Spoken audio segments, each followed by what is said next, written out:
what up, all you beautiful people, and welcome back to The Planets Are My Gods with your hosts, Mariah Karina and Arakai Moon.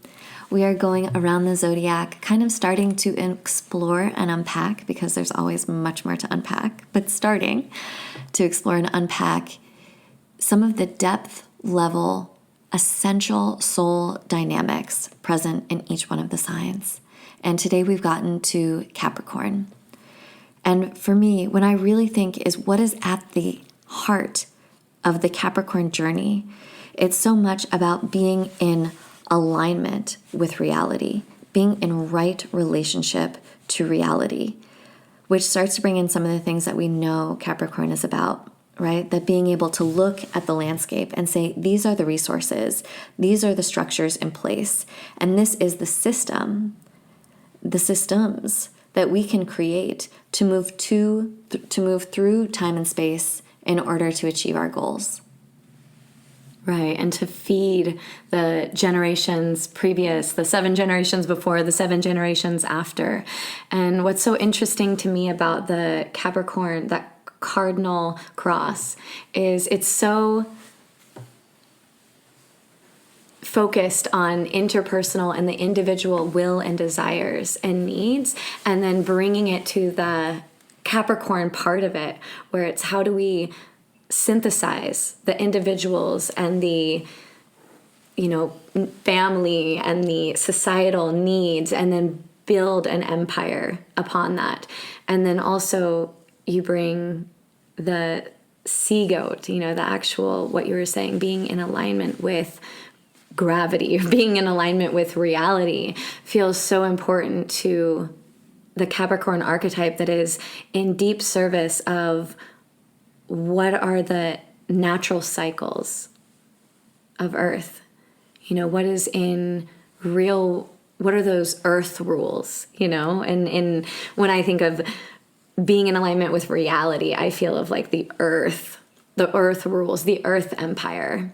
And sometimes as humans and our needs for family and our needs and relationships and even our individual needs can not be in alignment with those Earth needs and with like the Earth rules and how the cycles go. We want to like be gods that hide ourselves from the light of the stars and build the walls that separate us from the Earth. But I feel like that Capricorn true power and wisdom and discernment is creating reality in alignment with the Earth and with that human awareness around our relationships and our individual needs, right? Yes. Capricorn is cardinal Earth. It's yin Saturn. So it's deeply attuned to the material realities of Earth. It's coming at it from that yin place, which means even more to me, in touch with Gaia, in touch with the matrix, the hierarchies, the structures, the limitation of the earthly body herself. Right. And then it's Saturn, the Time Lord.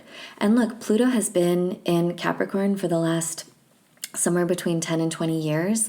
And the story of the last 20 years has been the realization of the reality of climate change and of climate chaos. It has been the deep need to confront the fact that we live on a planet with limited resources, that it's not endless progress forever. It's not endless resources forever. No, we are held within the sphere of this planet. And that the limitation is the law of the land. And I think that's what I mean about right relationship with reality, is if you want to create something, if you want to really actualize that cardinal Earth, then it means being able to take a long, hard look at what resources you have, how those resources change over time, how the cycles of time influence and change the environment, and creating something that actually matches reality. And Capricorn it's sustainable. And it's sustainable. Because otherwise the empire that you build will be taken down. And that's, I think, what Pluto and Capricorn is really showing us. In 2008, when Pluto moved into Capricorn, was when we had one of the largest economic crises of our time, of my lifetime. And talk about someone creating something that's just a false system. That entire financial institution was just false air and bullshit and things written on pieces of paper that were floating around. And I know that Capricorns, the sort of stereotype about them is that they love to climb the corporate ladder, they love to be boss bitches or whatever. And I think that's true, because sometimes that Capricorn drive to be the mountain to climb to the top, or to just sort of look around you and make a shrewd assessment about how you can survive and thrive, involves existing within that human system that we've created. But I think more and more we see that that human system is not fully in right relationship with reality itself. Right. And so, they may get away with that in the shorter, in the shorter cycle, but in the larger cycle of time, that fallacy and that immaturity, that insustainability of what we have deemed valuable and what we have deemed as the empire that we are collectively decided to build, it will show the CEOs and everyone that has put their Capricorn energy and talent and work into something that will be humbled by the greater. Totally. You can try and rise to a socially upwardly mobile place within the empire, but the empire will fall the way many empires have fallen. Right. But I think just to bring it back to like a personal level is, I think as the empire falls, actually, it becomes more and more important for us to activate our relationship with Capricorn. Because as, more and more those systems are falling apart or degrading, or like the narratives that hold up those systems are being revealed for what they are, I think all of us coming into our own individual authority and authorship and alignment with reality is that much more important. Absolutely. Because just like the empire that collectively as a society we have built is not in right relationship with the earth and the cycles and nature and the creatures on it, it's also not in right relationship necessarily with the individual seen in Aries, with the nuclear family that's floundering for however long it's been thriving in that we see in Cancer, and like with the social tapestry that we find in Libra. We actually need to be able to support, like that empire needs to be able to support the inner child and the mother, and our society hasn't. It needs to be able to support the individual in Aries, that our individual will and desire and fire is going towards something that like creates more freedom inside of that individuality for it to actualize itself and find out who it is. But instead, I feel like our relationship to Capricorn in large part has been hijacked so much by capitalism that it actually doesn't feed the Cancer family and the inner child. It puts it in a dungeon, and the empire that we end up creating actually keeps it more in a dungeon, and we end up getting to where we think that we wanted to be and realizing like, holy shit, it's gonna all tear down. And that's what we see when we have our second Saturn returns. A lot of my clients, and mostly like Uranus opposition, when it's like the things that we've chosen to build inside of our Saturn years are then we get to the place where we're having major anxiety and insomnia, and people are cheating on their spouses, buying sports cars, rebelling because their individual expression and their individual needs are being like not supported by the system that they're creating, right? And that's the thing, because when the empire is working, you can outsource your Capricorn to the system. Right. There's a lot of time where if you became a doctor or a lawyer, empire would take care of you. You jump through the hoops, you cross the T's, you dot those I's, and you have, like, you can have it good, especially if you're white, especially if you're male, especially if you're straight, all that kind of shit, right? But I think that's what I mean about reclaiming your Capricorn, because as empire falls, empire is not taking care of you. And I think in addition to being hijacked, I think it shows all the places where we outsource our authority, our authorship, our like ability for someone to take care of our survival to the system. But even like just being a highlight to that, like it's important to have our internal and external authorship being, supporting what we're really wanting to grow. But I feel like so many people are their internal authorship, that internal thing that they plug their energy into and create, is also shutting down like their inner child, for instance, or shutting down what their feminine deeply desires. And so it's like they're marginalizing all these different parts of themselves in order to get what they think they want, right? And I know that's what you're saying also, but I'm just highlighting the part that even if they go against the system, against The that internal- empire. It's that internal authorship ends up creating something the same if they haven't worked out those pieces, if they haven't really deconstructed some of those pieces that we extract and marginalize our own selves. And that's what I feel like a lot Right. of people are in, is understanding those internal dynamics and understanding where, like, oh, how Right. much is my self-worth wrapped up in how much I produce? You know, am I like, how do I feel about myself if I take a day off? Do I even know what I want, right? How am I supporting my inner artist? I think there's a huge reclamation of that going on. And I do just want to talk about how real the Saturn return is. You know, like even in Waldorf education, Rudolf Steiner created an entire pedagogical system that was based on the cycles of Saturn. Because if you look at the Saturn square, Saturn takes about 29, give or so, years to go around.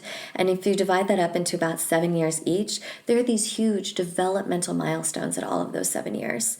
At 7 years old is when he said people start learning how to read. It's also when your teeth start falling out. Saturn is your bones. At 14 is kind of like when puberty is really at its apex. Right. At 21 is when your prefrontal cortex starts being fully formed. 28, there's like another deep hormonal change that happens. Right. Like Saturn is the structure of our lives in ways that go so far beyond our conscious mind. It's in our bones. It's in our teeth. It's in Our our hormones. It is the biological clock that we will all bow down to. And I know that Saturn return gets like, you know, like, ooh, the boogeyman is coming, Saturn return. But it was a shock to me when Saturn return happened, just seeing the change. I felt my hormones change. I felt my perception change.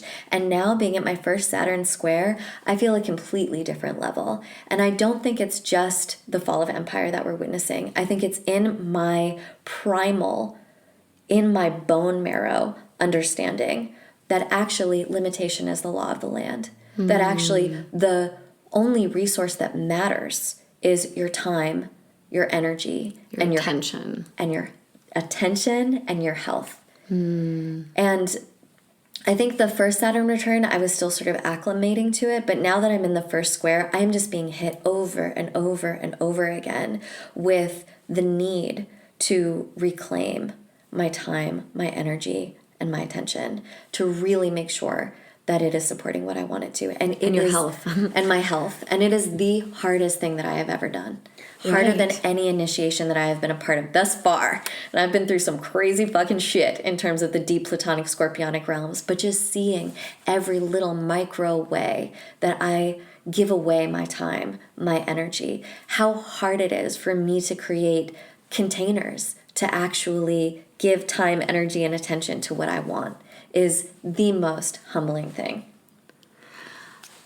And the only way to truly do that, this is why I'm so into this cardinal cross, is because the only way to truly do that is to be able to go into our internal Aries, our relationship with the Aries, Cancer, and the Libra, and actually liberate all of our hooks and our conditioning around where we would give away our power inside of those archetypes, to then be able to find what it actually looks like to be inside of that power in Capricorn and be able to create from that space and maintain the boundaries required to be able to do it. Say more. What do you mean go into those archetypes to find the So hooks? I do suggest going and listening to every episode that we've had about Aries, Libra, and Cancer to understand these different. But the cardinal cross, to say it in as concise way as I possibly can right now, is that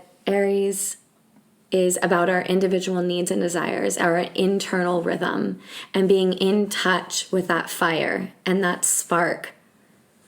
Ooh, I want that. Ooh, I don't like that. It's that primal instinct. What is safe? What is not? What I'm here to do. This is when I'm going to do it. That kind of energy, and be able to liberate that. Right? Get really in touch with that. So many times people are like, but how do you know? You know, and it's because we have a lifetime of compromises and social conditions and relationship needs and obligations that cover up that shut down that fire, that cover up those internal rhythm and those internal voices that really direct us, that give us that compass, right? And then Cancer. You mean like just knowing what we want, having an instinct, having an impulse, wanting to go for something, wanting to try something. Right. That it's being hard to able even to be in touch actually with that. know what that is, sometimes is a lifelong journey in and of itself, right? And something you might have to come back to over and over and over again. I can't tell you how many times I've written in my journal, oh, I do know what I want. Astrology, embodiment, dance, psychology, studies, being in touch with the Tao, and then it's like 5 years later, the same journal entry, wait, no, what I really need to refocus my priorities on, astrology, dance. My process reset. Like fast forward 3 years later, wait, I know, I've gotten so off track. Really what I care about is, and it's that thing. It's like, it's slippery. It's slippery. It's like the fucking trees are just saying. It just it always goes back to the same things. And that's that Aries, though, I think. It's those golden seeds that we know that are so core to our nature. And there's a lot of programming that covers that up. There's a lot of pathways that we can, our ego can conjure up or, dream up ways to be able to get us to that actualization point. And in that journey is the places where we have to really address those conditionings and those programs that would hinder us from being able to be in touch with it. I mean, I've been really geeking out on dopamine lately, and I feel like it's the messenger of love and danger. And there's so many places where we get in trouble because I think that we actually as a species have had a really hard time being able to interpret the difference between love and danger and the actual hormonal messages the hormonal messages that these neurotransmitters are actually revealing to us, and our interpretation of that creates our reactions and therefore our reality, right? But for instance, one example real quick about Aries is that when I started to, I'm ADHD, and so I've been spending most of my childhood and young adult life being like, pay attention. You can pay attention to what they're saying, and just trying, feeling like it was beating my brain and draining everything, taking everything in me to just try to pay attention to what these people were saying. And when I realized that I don't get the same need to pay attention to something when I'm actually talking to somebody that is really aligned with my energy, that's really aligned with my path, and I started to permission myself just to walk away, just to make boundaries. Obviously, I don't just turn around and walk away all the time, but sometimes, hey, we gotta find our own ways. Cut and run. Sometimes just turn around, walk away. Also, okay, just be like, bitch, you don't exist. We're permissioning Aries. Sometimes just turn around and walk away. Right? Yeah. You're not a child in school anymore. You are not sitting in a desk. Sit down and shut up is not always the way. They're not going to call the principal anymore. You're talking to someone at a party, you're bored, you can just walk away. Yes. Or you can make a boundary in whatever way you feel better about it. It's going to be, it's going to be a journey. Like I said, it's a lifelong journey sometimes to get this more freed, to get this more rewilded. And that's where I think that Aries actually is supporting this version of Capricorn that I'm developing right now. Because when I get that feeling now, when I'm on a Zoom call for an organization and it's going on, and I'm getting that feeling of I just want to shut it down and walk away, that instinct is helping me regain my time, energy, attention, and health by creating boundaries, by actually having to cut things off. Right. Because whatever that is in me, maybe Gemini or something, I can get excited by so many different shiny objects. And if you really did follow it through, a lot of them have good value for you. It might be beautiful connection. You might make something of service. There is a potential benefit out of engaging in whatever it is that you're going to engage in. However, when my Aries is telling me that the level of work and investment that it's going to take to get there is starting to feel draining or Draining something and that I want to. unsustainable. It's actually Aries is supporting my Capricorn. And so often we talk about how, it's a square, so there's a lot of painful difficulty, but I'm feeling more and more how they actually harmonize. How actually when I follow my instinct, it is helping me be in right alignment with my own energy body and with everything in my life itself. And it's telling me where those Capricorn containers need to be built around what. Right. And where that Capricorn authorship and authority.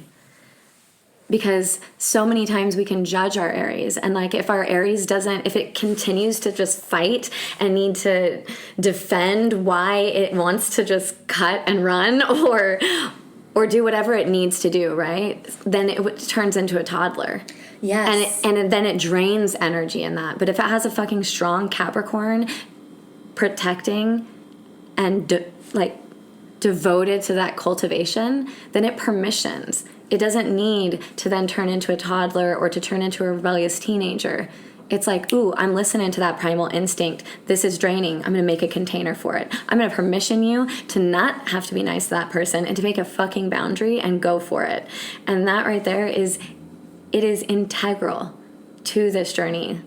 Like Mariah and I are on a mission to liberate this Aries specifically to be able to be in that right relationship with our Capricorn and for it to not be hijacked by, what's the other thing? The Cancer and Libra, the relational needs, And so much conditioning and programming around those relational needs and how much energy sometimes those things take really can actually not be in right relationship to protecting and then cultivating that which the Capricorn is here to create and sustain. Yes. Just to finish up that Aries thing, I love what you're saying, because if Capricorn doesn't have Aries' back, if it's judging the Aries as like a just shut up and deal with it. Yeah, you need to do the responsibility. You need to show up. You need to do this work.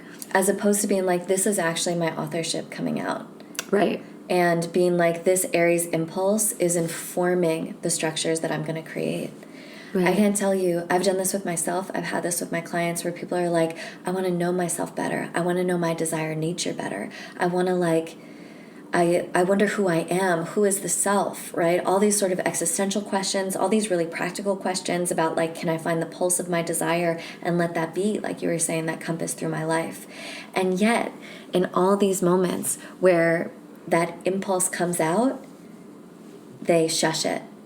Right? Like you're in an interaction which seems nice. Let's say you're at a party, you're at a friend's party, but you don't feel like being there. And it's like I think there's that desire to suppress it, to pack it down, to put on the happy face, to deal with it. But actually right there was your intuition. Right there was your desire nature telling you how you really feel. I got so upset at my partner about something. It was like I was trying to bring in something and he started questioning the website and the validity of the website that I was bringing in, and then went in some big thing. It was something about Vedic time, right? And then he was like, it was comparing something because in the Vedic tradition, they have this huge way, it's very actually Saturnian, of tracking these major cycles of time. And there's a person in the article was trying to say, actually, if you look at the way they track time, it really maps onto the scientific astronomical understanding of time. Like the Vedas say that the universe was born at this time, and hey, look, that's the same amount of years that the Big Bang was. And then it's going to say, like the Vedas see the universe as this big cycle. So the flower blooms and it dies and it breathes out and then it breathes back in this ongoing forever cycle.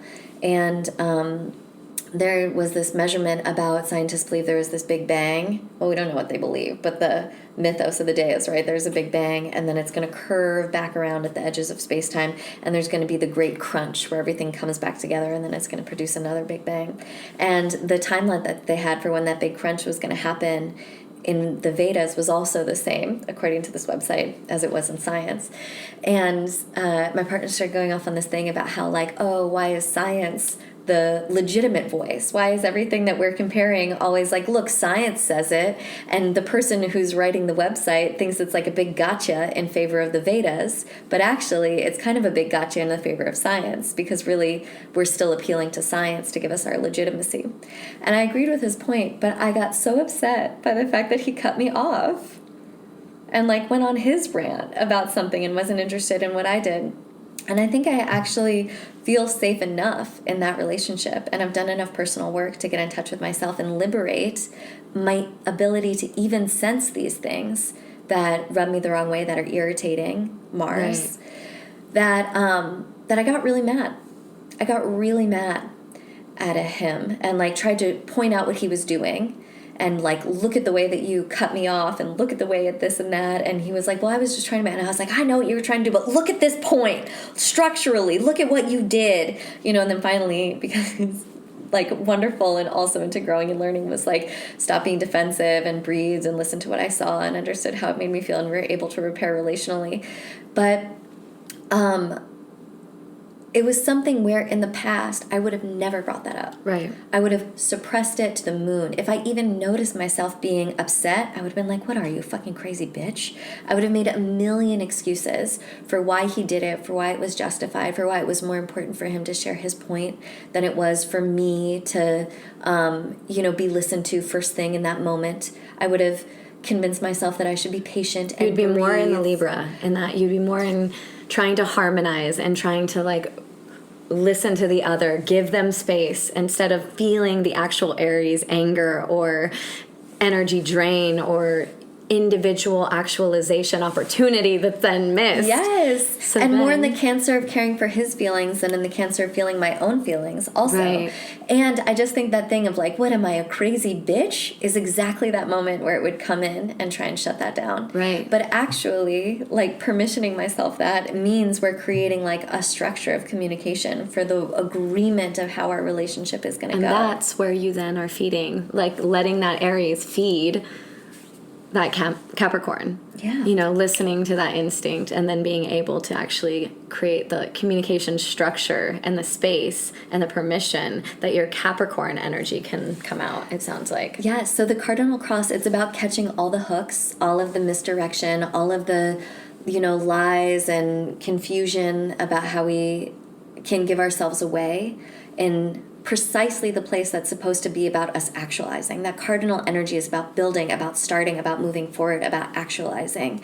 And so it makes sense to me that all those hooks are in that place, because it's everything that's confusing us or stopping us from doing that. But then I also think the answers are all in that place, right? Letting my Aries be angry, being willing to sever Mars to make my point, was also about creating a space for my feelings to exist, Cancer. Right. They were also about renegotiating our relationship, Libra. They were also about me being my authority. And when I was Capricorn. Right.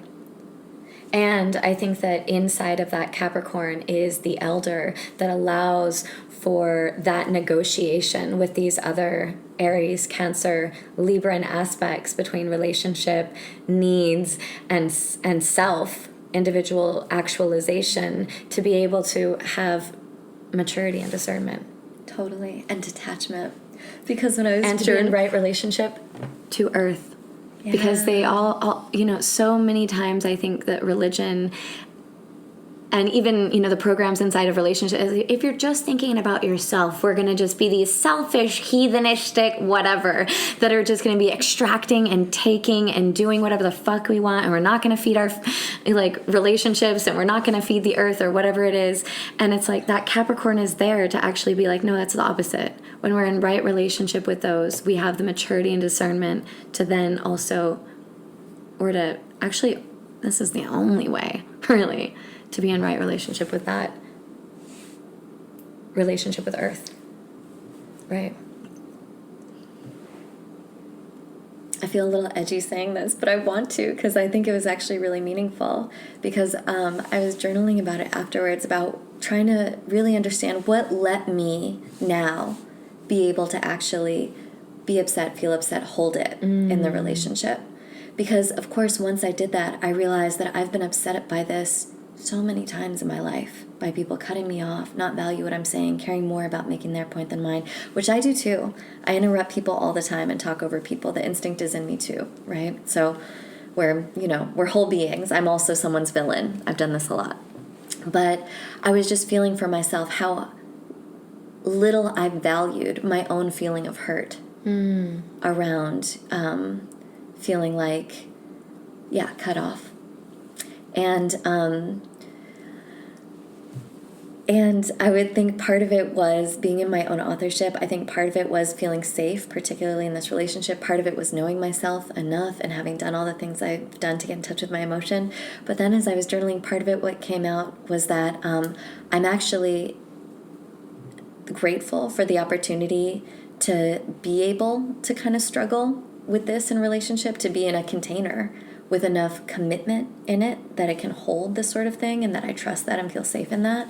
But also because in addition to, I think, the value of productively struggling and processing through this, I would rather be single than continue with this dynamic of feeling like I'm with a man who is cutting me off and cares that much more about sharing his opinion and me being that doleful, loving audience than really about making a lot of space and inviting forward what I want to share. Right. I love the example that you're speaking to because you said multiple times about the safe space and the safe container and the grounded container that you have with your partner and how much that allowed for these other parts of you to be able to evolve, essentially. Yeah. But what you just brought around is also that individual safety and authorship with yourself.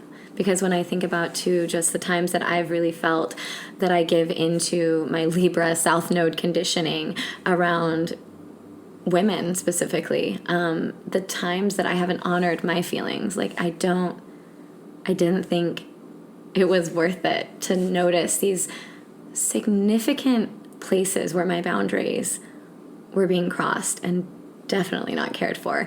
And because I allowed that, I wasn't able to hold space and make the boundaries and make the cuts and even create the oppositional or uncomfortable social dynamics that would occur. And sometimes my life has been threatened as a result of this.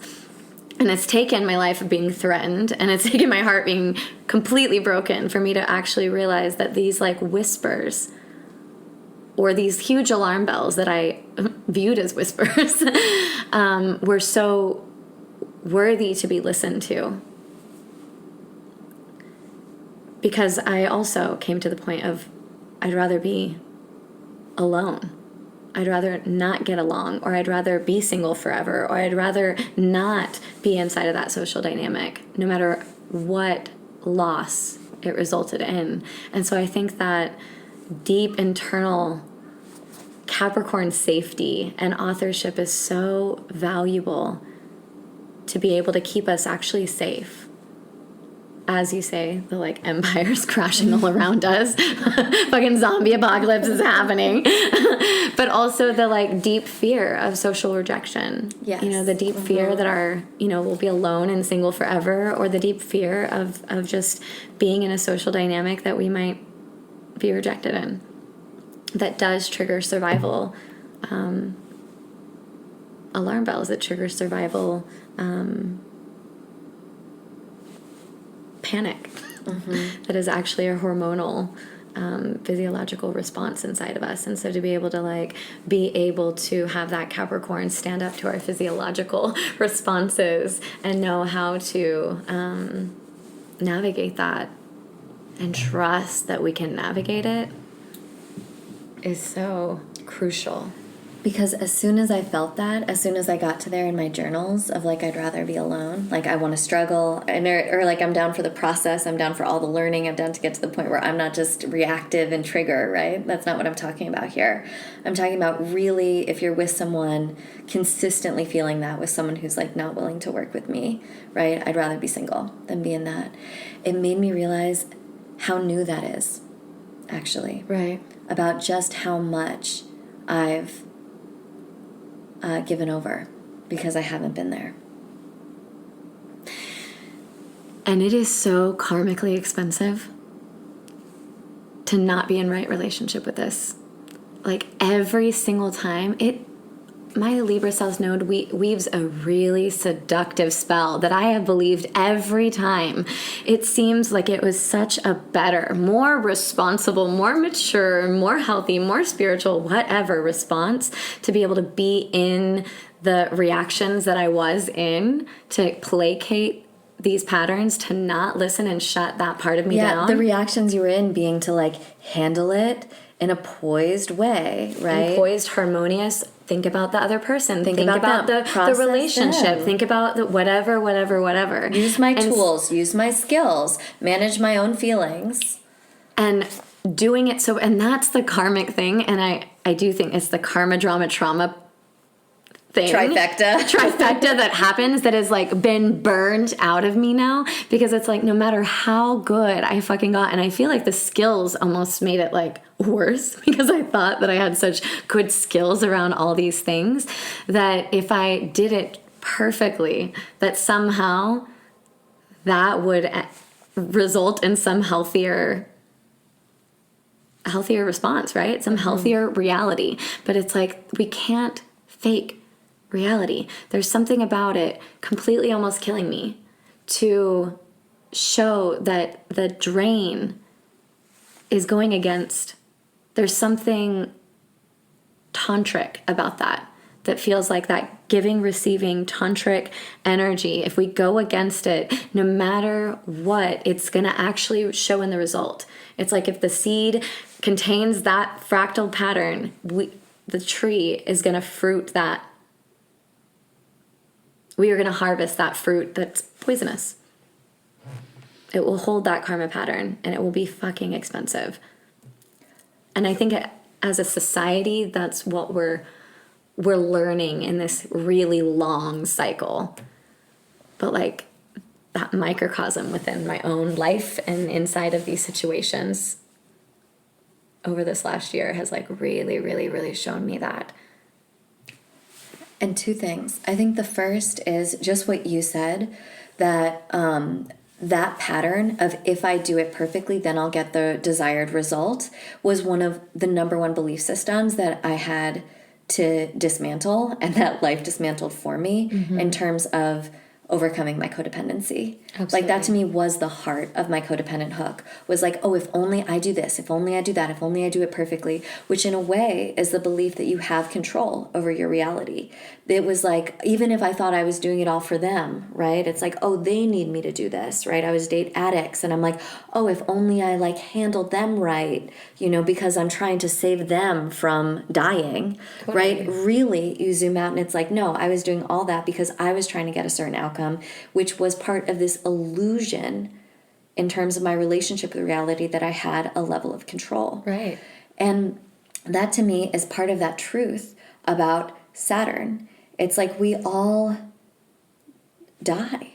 We're all mortal. Life is chaotic. Life is not particularly fair. I think that's the primary codependent narrative that's perpetuated really dangerously in New Age communities. Exactly. Where it's like you create your own reality, and if you everything's do it right, abundant, there's endless resources. that part, and also like if you get sick, well, what about you manifested that? If something bad happens to you, oh, well, what did you do to cause that? And where I think there's a certain place for taking responsibility, I think that puts way too much power in the hands of the individual, overlooking these like huge cycles that we're part of. Like there was just that huge earthquake in Syria and Turkey. Did Syria and Turkey do something to cause that?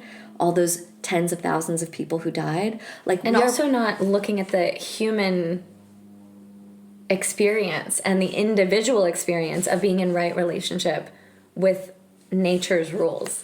It's like I can just abundantly create all of these things, and like even though there's all this relational programming and the human conditioning around what humans desire, it's completely putting out of balance Yeah.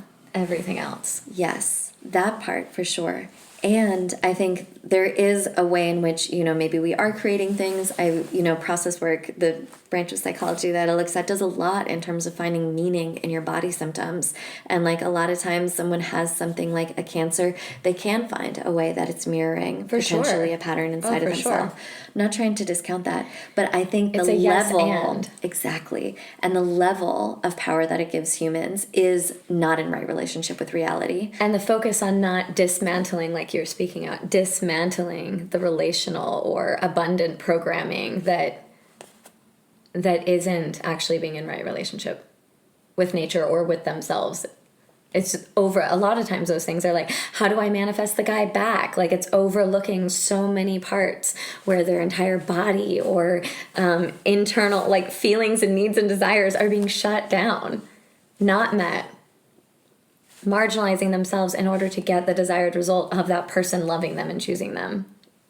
Get the desired result of the addict changing and choosing them. Get the desired result of the narcissistic parent or the narcissistic partner or the narcissistic government, Like so much of that is that codependent response of like, if I do it perfect, then this like narcissistic thing will change and suddenly be able to like care for me and empathize with me.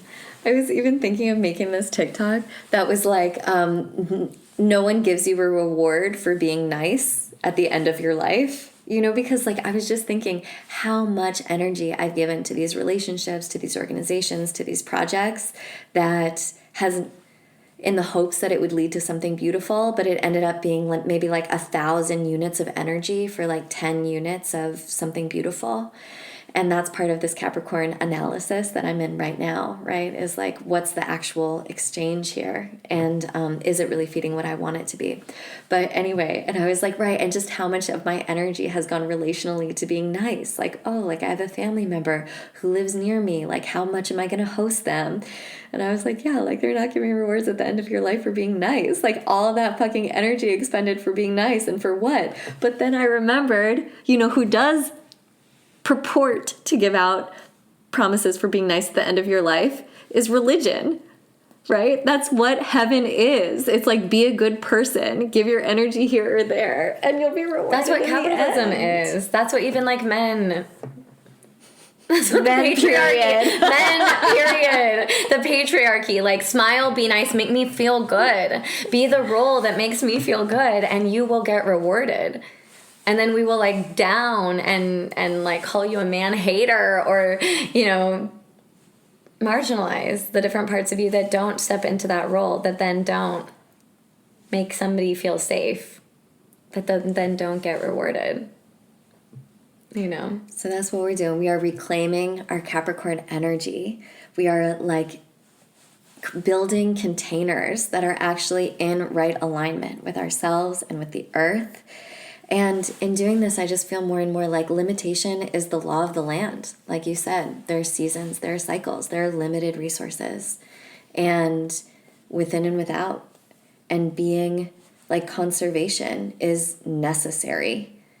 And more and more what I'm finding is that within those limitations, they actually allow for tremendous creativity.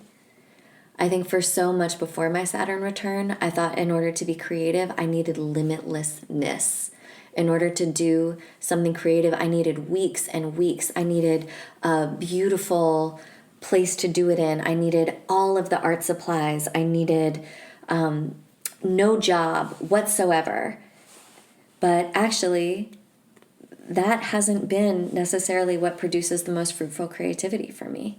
Right. In fact, when I was trying to do a writing practice and I was trying to set aside whole weekend retreats and whole days, it was really hard during that day to sit down and actually write and focus. But when I give myself 10 minutes a day to write, I write that whole 10 minutes. And if I want to keep going, I keep going. Like I actually think limitations force creative solutions. And actually having like more of a structure around things does counterintuitively often produce greater cardinal actualization. Right. It's even the cardinal actualization that it's pointing to. I think that Capricorn is the executive system function of our brain. Ooh, same It's word. creating the boundaries, the structure, the relationship to time, I'm ADHD, so my executive system function of my brain doesn't work or works very differently. Uniquely. It works very uniquely. Exquisitely. And there's some, experience inside of ADHD that's like the fear of time, or just like the time does not exist. And it's like finding a way to actually create boundaries or work within that time is the only way that we can get things done. Totally. God bless every deadline I've ever had, because I have delivered. Yeah. Thanks to the deadline. It gives a channel, a funnel for that energy and that attention and that presence, whatever that goal is, to like fuel, move down that funnel and actually create something, to actualize something.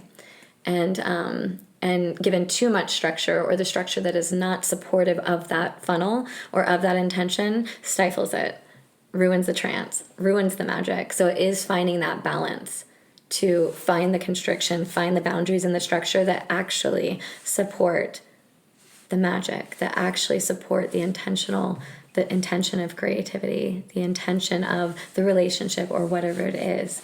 It's finding that right relationship with it and having the internal authorship, the internal wisdom and discernment that has done its work to shred and dismantle so many of the things that might cover up that wisdom and discernment and permission itself to be able to create that. I'm always telling people, like, if you're going to jump off the boat, like, you better build your own boat, build your own functional boat so that you don't then just feel victimized to the life raft or the like shark pit that you just jumped into. You better have the authorship to learn how to communicate with those sharks. That's some real authorship right there. Right. If I'm writing a book, that's the book I want to be writing. It is Dom energy, Capricorn. I'm just going to say, it. It is Dom energy. It is daddy or boss bitch energy. Or grandmother energy. And that doesn't mean that it does not have the capacity to attune and empathize. It means it has the wisdom to be able to attune and empathize and then make good boundaries around that and be in right relationship with reality, as you so perfectly said. So in keeping with time limitations, we're about to close out here. Last thought? I'd say my last thought are two things. I think just to throw in the pot of Capricorn is that it is an earth sign and that it does have its own yumminess. I think when I really feel into my Capricorn, there is this absolute enjoyment of the finer things in life. Like, it's kind of come to that third earth sign. I think like really fine art, like just there's a really mature and developed aesthetic appreciation that I feel in Capricorn. And then the other thing is we're saying Dom, daddy, boss bitch. I feel all those things. I also think there is, like you were saying before, true eldership inside of Capricorn. And that there is like just this deep, sober, honest way of looking at things that is both, that has all the both ands, right? That is loving and compassionate, is also really harsh, and anything can happen. And, that it's about being able to deal with what happens from that sober place that feels like such deep elder, especially grandmother, being that feminine Saturn energy to me. And as we traverse these chaotic times, and as I come to this part of my life where I'm really trying to build containers, I am grateful more and more and have a deeper reverence for that sober perspective that's looking at things as they are, that is able to conserve, that is thinking in these larger structures of time at the same time that it's thinking about really noticing what energy is happening in the moment. And I say this to you, beautiful Capricorn, that I worship you, I love you, and I welcome you deeper and deeper more into my life, and I praise you more and more as you move through the universe. My Mars is in Capricorn, and I feel the need to just speak to a prayer and an intention and give compassion to my Mars, my masculine, for the masterful journey that he is on, that he seeks to be on, that is that Dom, daddy energy. That is also finding the dance between responsibility and duty, and being in that dance of also humbling oneself to stay inside of its own feelings, to be really in touch with its own needs and desires, and like deep, sensitive, vulnerable needs, and also dismantle codependence inside of that, to really take the responsibility to discern and be in authorship, and to hold that responsibility for other people, and create those containers, create those experiences, be watchful so that we are tracking and showing up for the depth of what we're opening for people. And then also being able to really be able to stay in our own hearts through that journey, and allow ourselves to be humbled and just educated in a compassionate way around the places where codependence can have us take on too much responsibility, that takes us out of our heart, that takes us out of our pleasure even. Yeah. That to me feels really important, that boundary, that ability to have boundaries, and also that ability to truly empathize while maintaining that deep desire to protect the empire, to protect the realms that we are in such deep service of. Feels so necessary. And I feel like I'm in deep devotion to that Capricorn, massive black dragon that is my God, and has fully shown me my my places where I leak my energy. And it makes me feel like this deep reverence feeling to that desire to be in right relationship with reality. And to protect it. To protect it. Like you were saying, to sustain requires protection. Yeah. And it really does feel like he's like, protect the magic. And you're giving, I was like opening so much just to give, to think that I was like actually in protection of the magic, to think that I was like trying to show people where that magic and that love can conquer all, and actually being able to make the right constrictions feels so in service to my Dantian, to that deep relationship, to my core power. Yes, it is capable of endless amounts of energy, and it leaks, drains, and gets shut down when it's not in right relationship. Yeah, and that's Capricorn the journey. Capricorn's the winter time. It's the kidneys. It is our deep store of yin energy, and I think it can be cultivated, but maybe it's not infinite. And that medicine and power of constriction feels like the distillation for me of what the moon in Capricorn has taught me, Mariah has taught me over and over and over, and this black dragon, obsidian dragon that lives in the middle of the earth, that protects the volcanoes and the deep core energy of the earth. And it's like that right there feels like the nugget that they keep reminding me of, is like constriction is in service. It is powerful. Yes. So this is what we're reminding ourselves of, and maybe this is a good reminder for all of you out there too. We love you so much. We love you, Capricorn. We love you, Black Obsidian Dragons. We love you, Kidneys. And we'll see you next week.